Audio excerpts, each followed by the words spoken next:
With the January transfer window closed and the English Premier League in full gear, the Premier League could only get better going forward. However, even though the winter window was exciting, it would be great in knowing which team did the best business. Now, today on Premier 7, a review will be done on this. So, make us see what I want.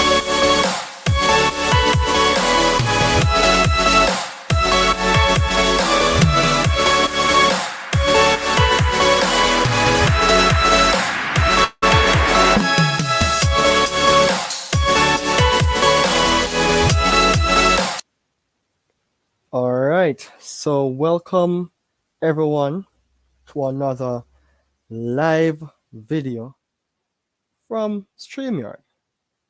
This is Premier 7, the place to be whenever you want to hear about EPL teams, mainly the top 7 teams. Now, of course, before I dive into details today on this live session, I have to give a big shout out to StreamYard, my home once more, for allowing me to do another video. Because, it is put together for the public to see. And once the public is seeing what is taking place, then, persons would be not to say entertained only, but to be informed about what this wonderful platform will have to offer. Now, by way of saying that, I just want to say thanks to all those persons who continue to like, comment, share, and subscribe to this awesome channel, Premier 7. I started this channel on the 3rd of January, and today is the 2nd of February. So January is out of the way, and of course, a new month is in our face. And by way of that, speaking of such, today we will be speaking about the EPL top 7 teams' best winter signing of this season, 2022 2023. It will be a review. For me personally, the winter transfer window, let me just say something about the winter transfer window. It is like a mini summer transfer window. That is, it is shorter in terms of time length, and you don't have enough time to do business. I always like to share my screen. There'll be a listing of all the players that were actually transferred in and out of the respective top 7 clubs. So let's have a look on Arsenal in regards to the signings.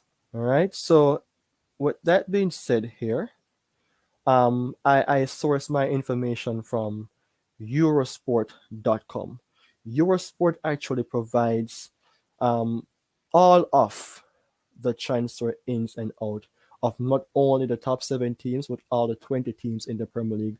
Arsenal ins Trossard from Brighton, Jacob Kivior from Spezia for 20 million, and these are all in pounds.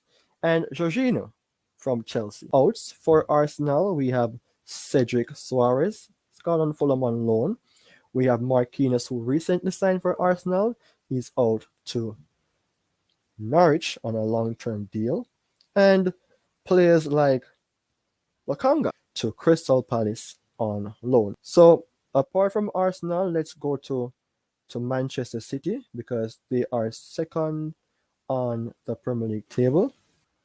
In Maximum Peroni from Vélez, Sheffield, and that is undisclosed. Now for players who went out, you have Joao Cancelo. Such a big surprise. He had an issue with his coach Pep Guardiola, and you have Morgan Rogers. For Newcastle, we have key players like Anthony Gordon, who came in from Everton. The price is undisclosed.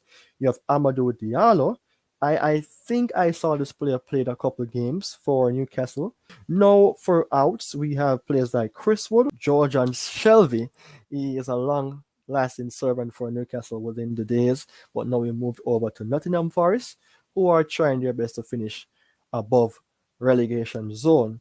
And other players like Kale Watts. Now for the fourth place team, Manchester United, some great business was being done.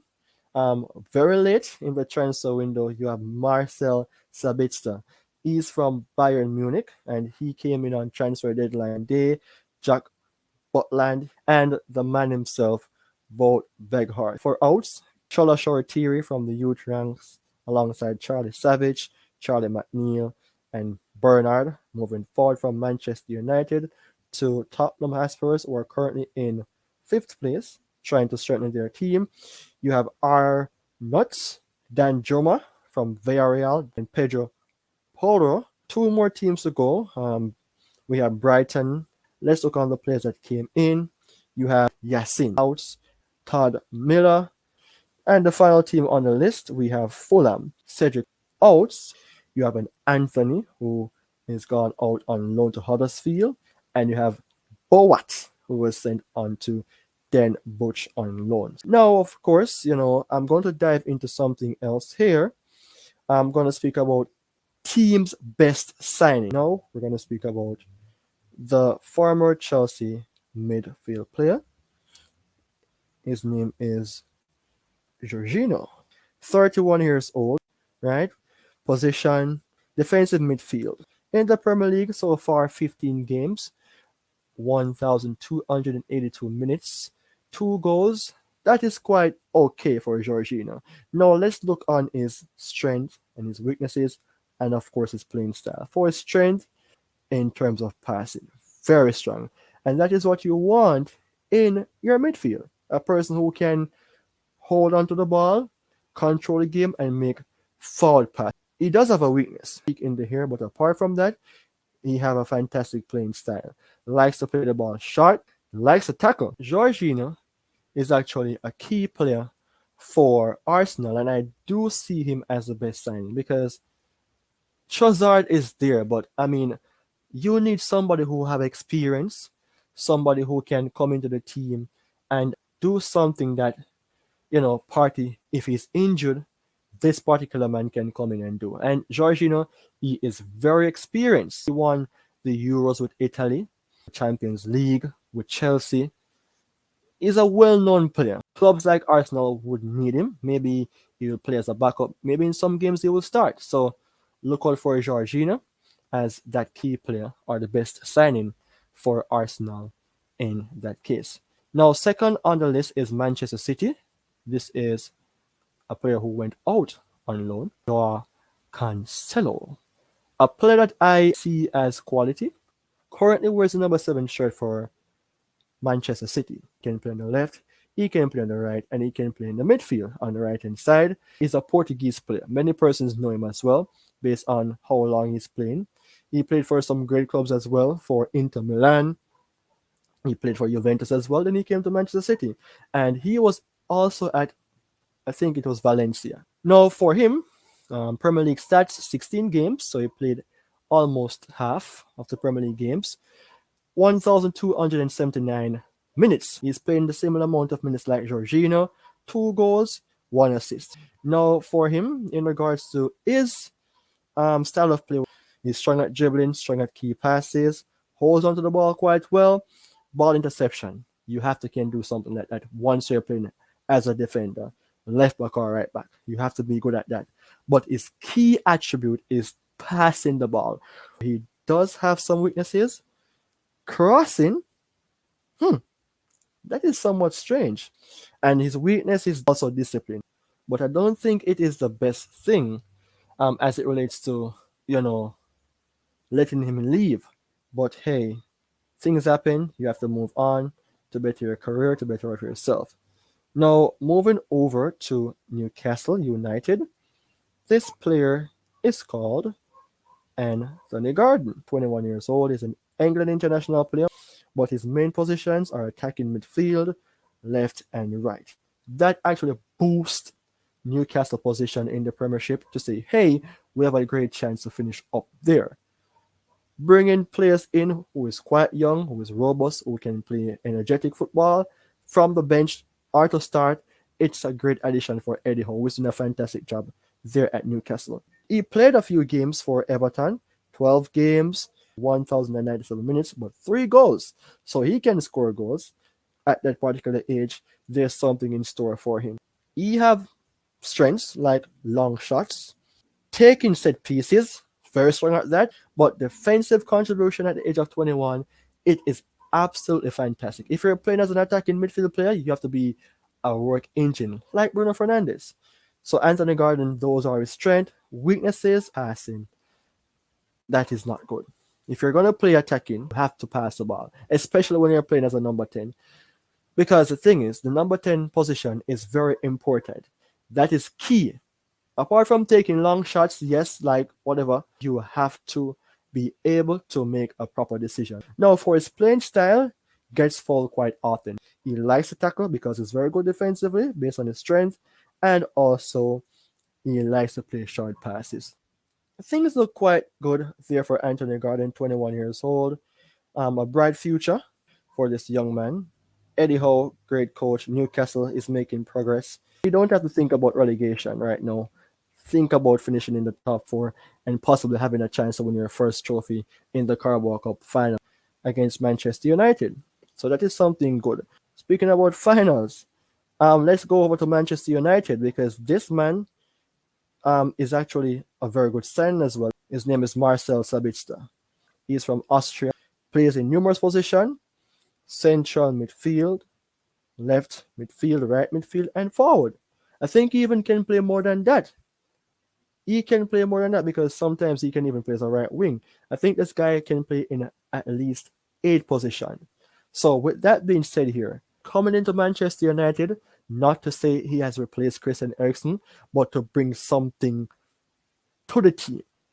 His energy, his finesse, experience, those things would have been missing within the midfield, despite Christian Eriksen being a great player. So, looking at Sabitzer here, let me speak about what he provides. Well, his strength, let me speak about that first. Long shots, powerful with those. Very, very strong. Passing is strong. Direct free kicks, strong. United needs to score some more set pieces. Eriksen is a good player with set piece, but Sabitzer is great.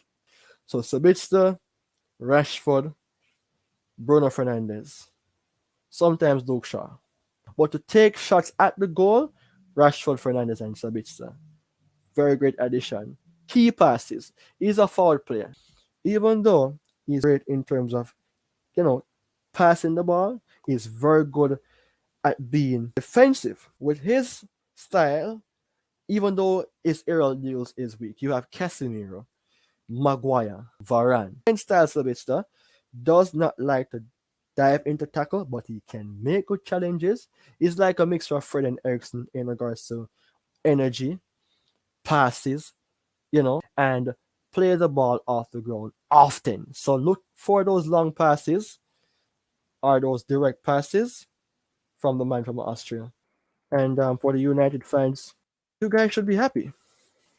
You guys should be happy that Sabitzer was added because Ralph Rangnick was recommending him to the board before, but they said no. Now they have Marcel Sabitzer in their club. Now, speaking of Sabitzer, moving forward, we have Pedro Porro. Very young at the age of 23. He is a Spanish player who used to play in Sporting Lisbon. Very well known. Positions, defense. He defends on the right-hand side, midfield on the right. So he plays on the right-hand side. Now remember, he came in to replace Matt Doherty, whose contract was terminated. He was sent back to Atletico Madrid. Let's look on his player profile. Likes to cross the ball, likes to dribble, plays the ball off the ground quite often, likes to play long ball, likes to tackle. What more do you want to hear? He's very skilled. He can play the ball long, he can play the ball short, he can tackle quite well. Only weakness that he have is aerial duels. Forget about that problem that this guy have. Just look for him to be a key player for Spurs. And he was actually a player that was bought in. Right? Very good signing. Now, for Brighton, it will be Trossard. So Trossard is a player that we spoke about before, and let me just refresh his age, 28. Now, Trossard, playing style, he likes to play the ball long, plays the ball off the ground quite often. He's strong with his dribbling. He have a great thing about him in regards to dribbling. He have some issues. Tackling, very weak, they say here. Finishing is weak. But then again, before he went to Arsenal, he have goals. 7 goals, 2 assists. Looking at players for Arsenal right now, Saka, Martinelli, Jesus, Nketiah. Those players aren't double figures players right now in terms of goals. So bringing in Trossard to Arsenal, he can score goals. And even though the stats is showing here that he is weak based on his finishing, he can score goals. So not to say many on Trossard, but I mean, he's a player I like. I like Trossard. When he was at Brighton, he was a player for which I remember. He's a player who is all-rounded within the front line. So that's a good sign as well. That is the best signing for Arsenal. And to wrap things up here, let's look at Cedric Soares. Cedric Soares. Now, he went out of Arsenal to Fulham, right? Cedric Soares, he only played, well, this is shocking, 28 minutes, 2 games as a substitute. Not good. 31 years of age, Portuguese player. Positions, left, right. As a defender, you can play both areas and midfield, right inside. Not really seeing anything here for Cedric Soares, but the reason why I mentioned that he's a good player to bring in at Fulham is that Fulham team is not that huge as other teams in terms of depth. Fulham is playing quite well right now. They are 7th in the Premier League currently, and they need players with experience and players who have something within their tank who can come on the pitch and do something as well. Based on the fixtures in the Premier League, there's a lot of games to play. So you need players like this guy with Cedric Soares who can come in and to do something that can at least contribute to Fulham. The thing is, you have players in the Premier League who were at other clubs and their career was in the dirt. But when you bring a coach in, those players are moved over to a different club, you see something different, like a diamond in the sand. You find that diamond, you brush it off, and you say, hey, this is love. So something about this guy, Cedric Soares, even though he's not playing much games, or he haven't played any games really for Arsenal, there's something that he have in store. Remember, he's a Portuguese. Portuguese players are good in regards to passing the ball. He's strong in that area. And weakness would be like aerial duels and concentration. So I'm looking to say that this guy will be more so like coming from the bench for Fulham, but I mean, you need squad depth. And that is the reason why I consider him as the best signing for Fulham. The thing is, we don't underestimate players. We speak about players, we want the best for players, whether they're leaving the club or whether they're coming into the club. We always want to see players with something that can, be of greatness for them. Now, I'm going to dive into the sweet segment, whereas I will take a break and come back with best deal done among the top 7 teams.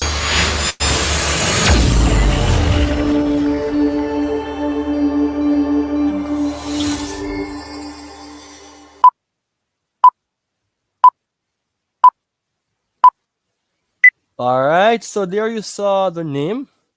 The best deal done amongst the top 7 teams, that is, would be Marcel Sabitzer. From my personal opinion. This is a channel where as I share my opinion. Before I speak into depth, he appears on the system. So Marcel Sabitzer, 0 games so far for Manchester United. He was there watching the game against Nottingham Forest in the Carabao Cup semifinals. This guy, he came in because Ericsson was injured. He came in to add something different to Manchester. Every player have something different. With Sancho coming back, Martial coming back, and with Sabitzer to be integrated into the team, who is a person who used to play as a number 9, still plays as a midfielder, and he can play like somewhat defensive as well.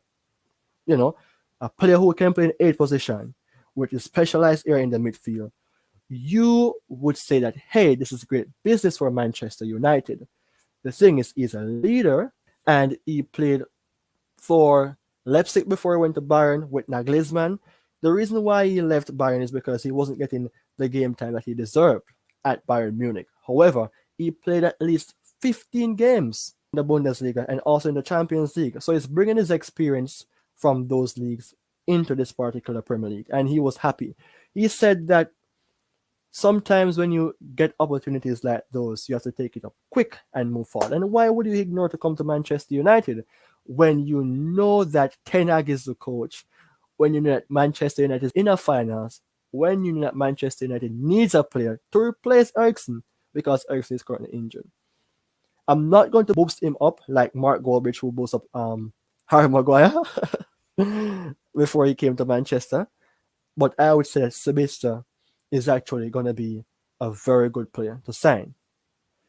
Not to say that he will be a success because players can be injured, but based on his profile, based on his record, based on his experience, based on his leadership, he will be taking his leadership quality into the dressing rooms, having seen Eriksen out. The midfield is short with players. The only players that would have started in the midfield would be Bruno Fernandes, Fred, and Casemiro as starting players. McTominay is out, shorter than Eriksen was out until April, late April into May, and Van der Beek, whose career at Manchester United, just to say it comes to an end, is out again. So Sabitzer coming in, that would be like 4 players who, could be there to play until McTominay comes back. Tons of games to play for Manchester United. You need somebody like him who is defensively good. And I'm going to use the word good, not to say great, not to say below good. So it's good defensively, passing the ball, shooting the ball from direct shots. He may be weak with aerial duels, but we have Varane, Casemiro, and a few more players who can score goals with their head. Maguire. So Martial Sabitzer coming into Manchester United at this particular point in time is a very fantastic deal. No one thought he would be coming in. Person would be saying going for Gravenberch, but Bayern Munich said no. Aroa from, Leon was on the list as well, but I don't know what happened there. No one would say go back in for the man from France, Adrien Rabiot. He could have been at Manchester United before, but demand for high wages and all of those things ruined his opportunity, even though he played well in the World Cup. But Sabitzer, he came in because he said that I want a new challenge and I want something that can help the club to go forward. So he moved on to a club that will give him game time with a better coach than the previous coaches at Manchester. I think he'll be great. Based on what he's doing right now, his winning percentage is very high. And he's at Manchester United in about, 6 to 8 months. So bringing a player like Sabitzer, who have experience, who have energy, who have a very decent injury record, you can expect something good from him. So, for me, out of the top 7, he is the best signing. Based on the pace, based on the day for which he was signed, no one expected that, and he was the missing piece from Manchester United within the short space of time. So, the video is at the end right now, and I want you guys to like, comment, share, and subscribe to Premier 7. This would mean a lot for me and a lot for the public who will be listening out for the news once more. So, yeah, it was my pleasure in speaking with you all. And as I've said before, today's live stream was based on the topic EPL Top 7 Teams Best Winter Signing 2022-2023 review. And I covered everything, and I want to say thank you all. for staying here, and there'll be many more videos to come. So, wanna take care.